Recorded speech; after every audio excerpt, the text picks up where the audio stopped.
আজকে চালতার আচার বানানোর দায়িত্ব পড়েছে আমার উপর। চলো শুরু করা যাক।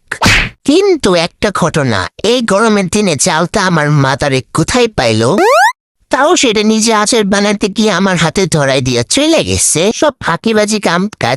চালতাগুলোরে সুন্দর করে সেদ্ধ করে নিয়েছি, দেখতে পাচ্ছ তোমরা। এখন এগুলোকে পাটার মধ্যে আমি ছেঁচে নেব। যার এরকম পাটার উপরে রেখে পুঁতা দিয়ে ছেঁচতে মন চায়, তার কথা স্মরণ করে এরকম ঠাস ঠাস করে ছেঁচতে থাকবা। আমি যেমন ছেঁচতেছিলাম, চালতাগুলোরে ছেঁচতেছি পড়লে একটাও একদম খবর হয়ে যাবে, আবার আমার মার একটাও মাটিতে পড়বে না।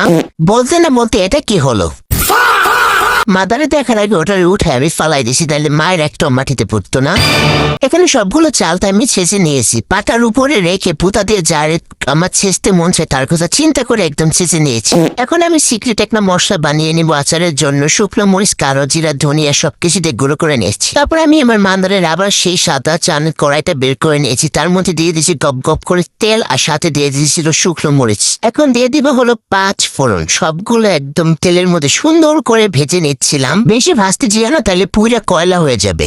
তারপর দিয়ে দিয়েছি এখানে হলো চালতা ছেঁচুনিটা। এখন এটাকে আমি খুবই সুন্দর করে একদম মিশিয়ে নেব তেলের মধ্যে। মিশাতে লবণ দেওয়ার কথা ভুলে যাবা, কারণ আমি নিজে ভুলে গিয়েছিলাম, পরে মনে পড়ার কারণে দিয়েছি।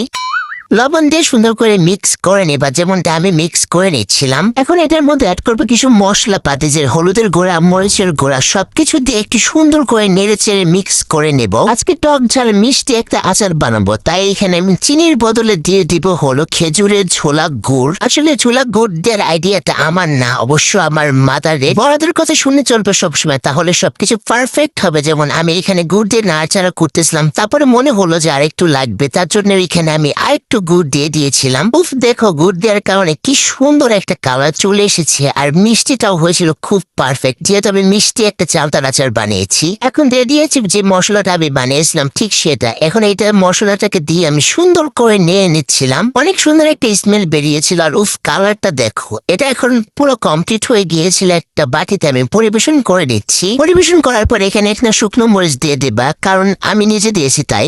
রেডি আমাদের পারফেক্ট চালতার আচার। কেমন হয়েছে অবশ্যই কমেন্টে বলে যাবার। খেতে যে কি টেস্ট হয়েছিল, উফ সেই মজার, খুব দারুণ টেস্ট। চাইলে তোমরা ট্রাই করতে পারো আজকে। এখানে বিদায় নিচ্ছি, টাটা।